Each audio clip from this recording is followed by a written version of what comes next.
Thank you, gentlemen. Now please join me in welcoming Jane Cantrell to the stage, where she will be sharing an original journey writing.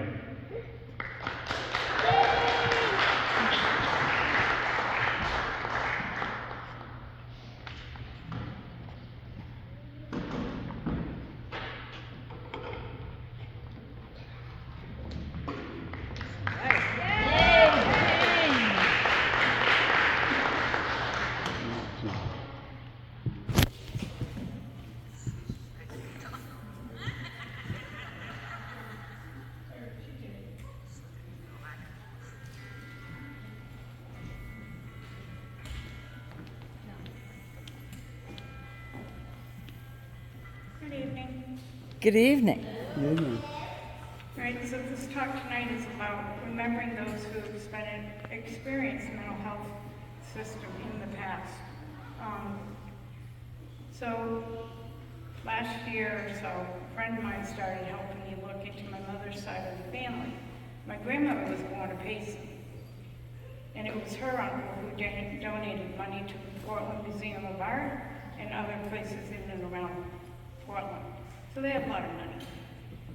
My mom took it not long afterwards, so we didn't get too far. But we had turned up the name of my great-grandmother, Daisy Pooler Payson.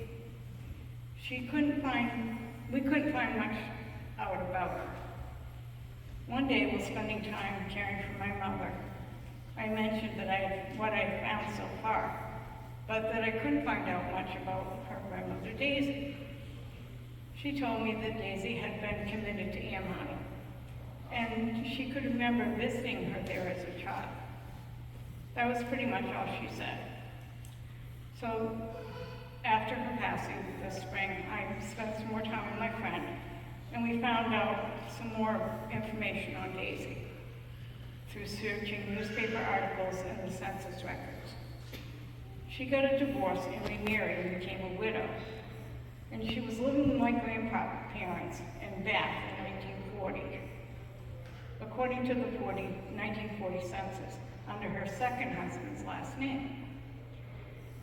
The next record we found, because we couldn't find her again, had her at Amherst under the last name of Payson. So that was the 1950 census.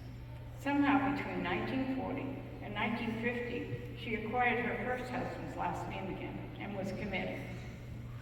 The next record was the 1960 census, also listing Daisy Payson as a resident of Amherst. She died in 1963, never having left Amherst. I have learned from my aunt and uncle that they would visit her there, and there she was a nice lady. The other thing I learned is that her sister, Edith Pooler, who was a nurse, tried to get her released to her care, but they wouldn't release her unless the person who had her committed would sign her release papers, which they refused. I have so many questions, and will probably never get answers to them. I've learned all the records are destroyed after 7 years, once a person is dead or released from Amherst. I haven't located her grave yet, but I will look for it soon. I know my great-aunt Edith is buried in Augusta, so I am hoping she's with her parents and sister. The scary thing is many patients were buried on the grounds of Amherst, and they don't have marked graves. They're just buried. I'm sad that she lost all those years, and that I never met her. I was 5 when she passed away. I'm also sad that no one ever talked about her. A whole part of my history has just gone. Did you have a loved one shut away like my great-grandmother was? Having a mental health diagnosis no longer carries the stigma it used to.